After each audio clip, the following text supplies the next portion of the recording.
Hello and welcome to Big Dash Knows. Big Dash knows what? New York Giants football. Let's go. Day 9 of training camp. We are already at day 9 of training camp. Preseason is next week.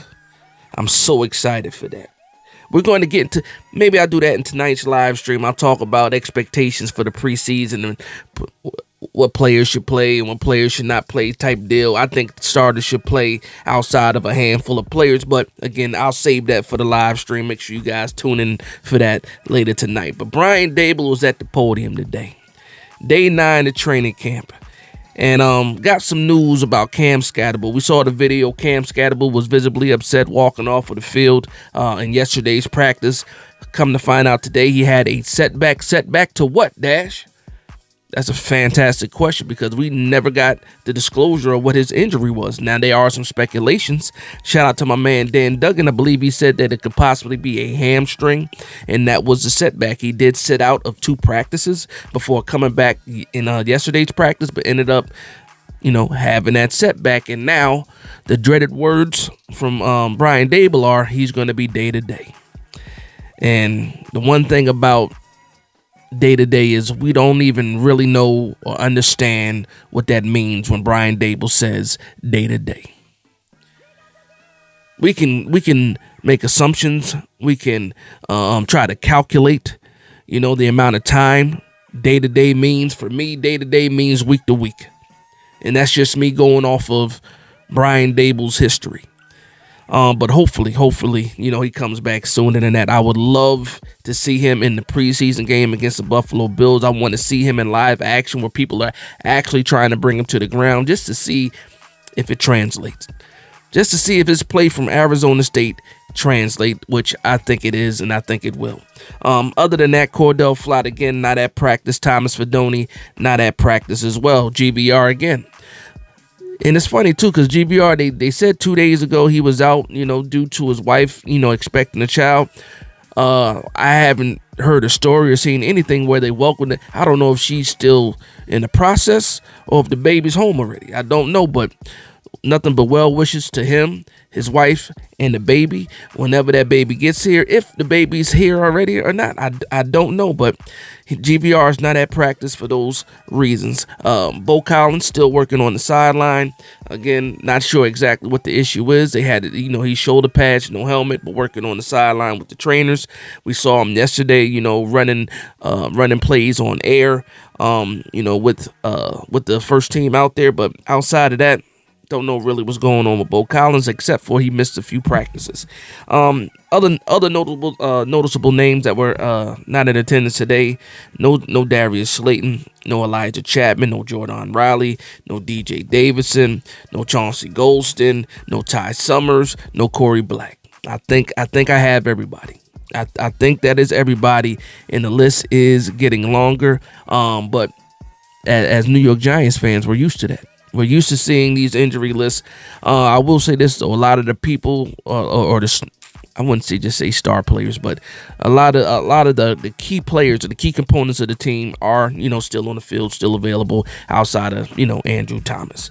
So Daboll's at the podium again. He let us know about the setback from Cam Skattebo. He also talked about Neal again and how he's making progress and saying that right guard spot is real good competition. It's real good competition.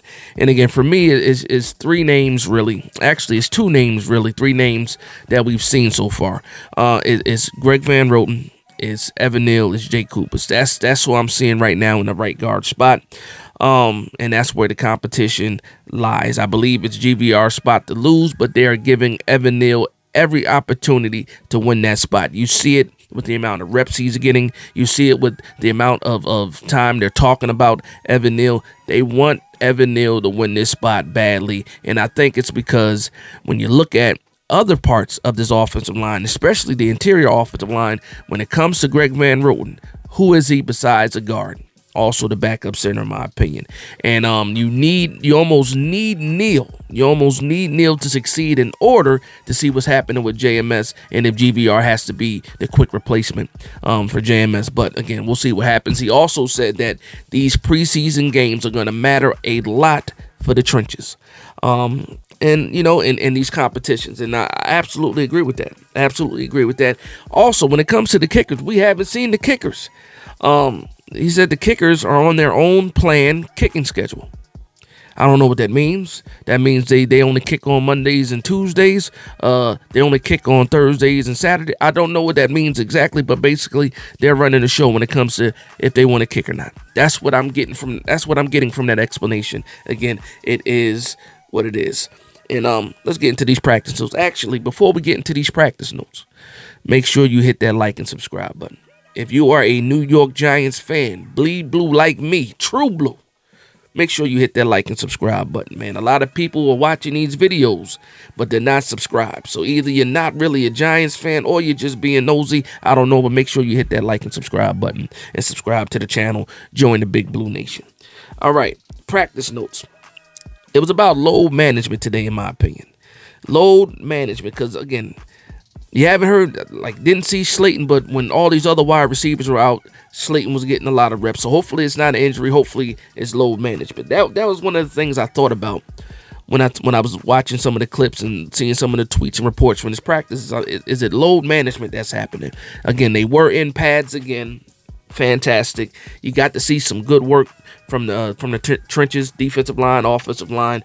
And I saw some good reps from Marcus Bowe, and Marcus Bowe had to step in for James Hudson because they have a new policy in practice now that if you cause a penalty, you check yourself out of the game or you check yourself out of the practice.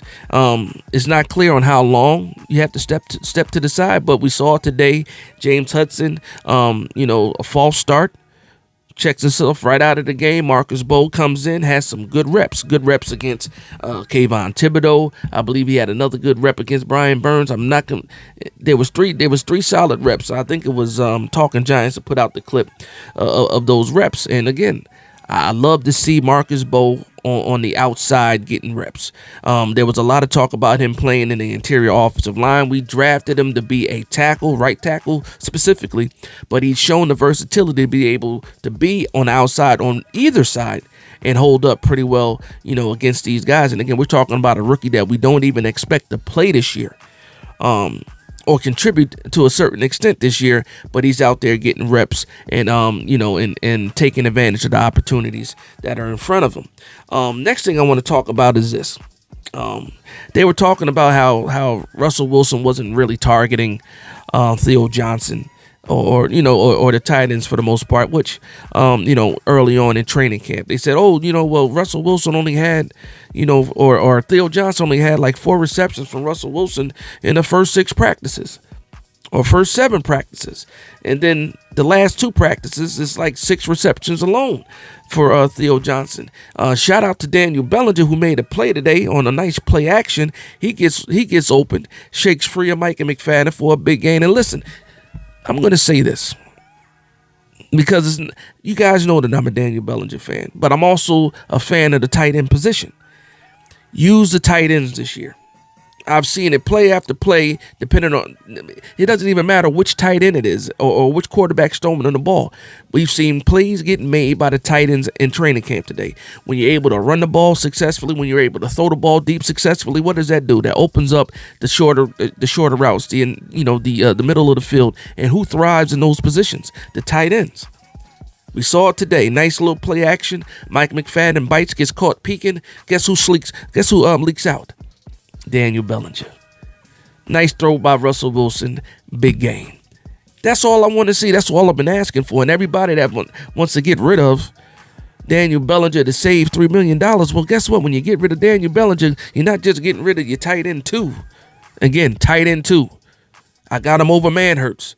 I got him over Theo Johnson personally, but I believe they just like Theo Johnson more. But he's definitely tight end too. But he's also fullback 1 and H-back 1. So you're talking about getting rid of a guy that saved $3 million. Meanwhile, you're losing out on 3 positions. Let me calm down a little bit. This is not a Daniel Bellinger episode, but again, you guys know how I feel about that guy. Also, Dane Belton. I'm going to shift and talk about Dane Belton. Get off the tight ends. I'm going to talk about Dane Belton. Dane Belton just happens to be where he needs to be, Mr. Opportunity, all the time right now. there's to me, this almost has not been a practice where he has not made a play or hasn't popped up on the screen. And today he had another nice pass breakup. And to me, you're looking at a guy who, was he a late bloomer? You figure he was part of that first draft class. But we didn't trust him enough to make him the starter. It was Pinnock, and we ended up drafting Tyler Nubin after that, and then obviously we had Xavier McKinney at the time. So it never was quite the right time for Dane Belton. And now that we're seeing Dane Belton, and the one thing that has improved with Dane Belton, because before I thought, he was just in the right place at the right time. There was an overthrow. He just happened to be there. Oh, there was a tip pass, and he happened to be there. No, when you're looking at him in this summer, he's jumping routes. He's right there in tight coverage. He is out there making plays. He is making a decision, reading the quarterback, and trusting what he sees. And that's the next level for Dane Belton. A lot of people are talking about there's going to be some 3 safety looks, in certain parts of this season, certain parts of the game. And I absolutely agree with that. And the whole money backer type deal, I think that's exactly what he's going to play. And I'm curious to see how it works out, because right now he's earning the trust of his defensive coordinator. He's earning the trust of this team as well, of a guy that's out there being able to make plays. And I love it, because guess what?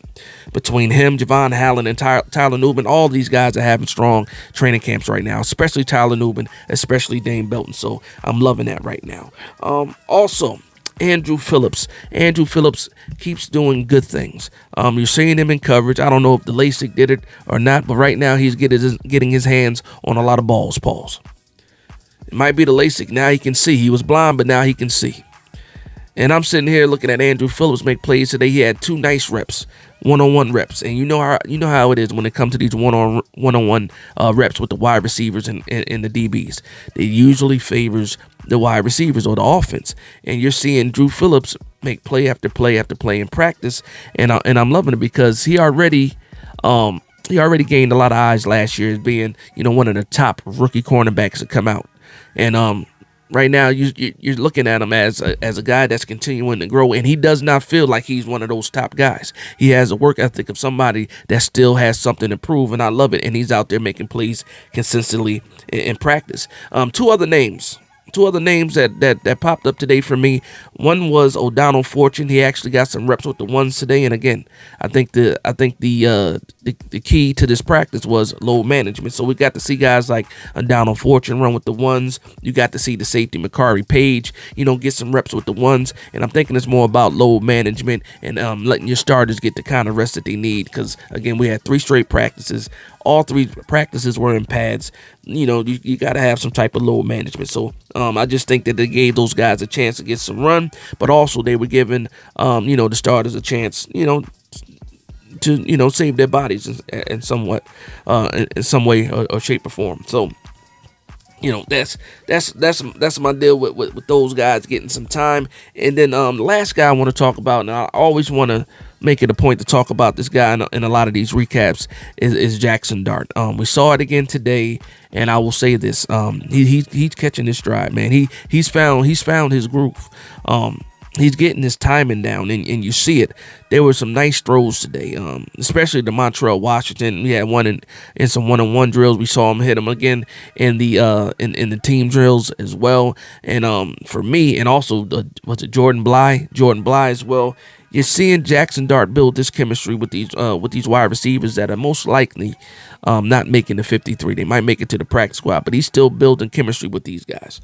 And the timing is what's been the most impressive part for me. Is Jackson Dart is actually, increasing his speed, increasing, his internal clock. He's getting the ball out faster, and you're seeing him gain confidence. Like, you can actually see it in his play. He's trusting his eyes even more. He's making sure that pass gets there, and tight window throws as well. Before he was talking about how, in college you throw a pass, you're like, yeah, it's a good pass. You get to the NFL and the DB's there to knock it down. You saw him in real time make adjustments to the way he's been playing, and that clock is sped up and everything else is falling into place with that. And I will say this, there's no argument about who QB1 is going to be right now at the beginning of the season. We all know it's going to be Russell Wilson, but it's still up for debate whether or not Jackson Dart is going to be QB2 or is it going to be Jameis Winston.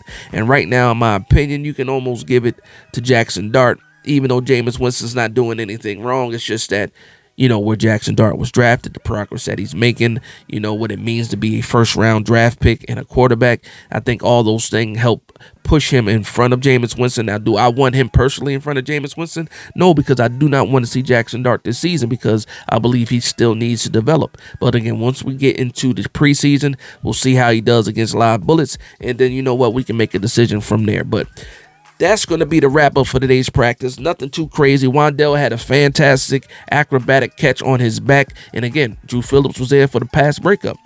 It just so happens that when he batted that ball down, well, not even batted the ball down, when he batted the ball up, Wan'Dale Robinson was able to lay on his back, and that ball fell directly into his arms. He was able to get up and get the touchdown. But Drew Phillips, strong practice. Wan'Dale Robinson, probably the best catch in practice, or maybe the best play, luckiest play of training camp. Malik Neighbors had some great plays today as well. Deontay Banks actually had some good reps too, able to get his head around. That's a new thing that's going around, is that, in the past couple of days, it looks like Tay Banks is getting his head around. So love to see those signs. Love to see the progress being made with this team right now.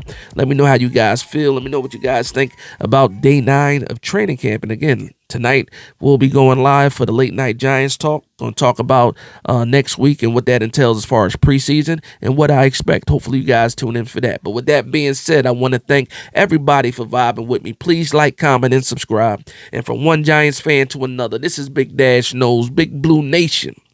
Let's go.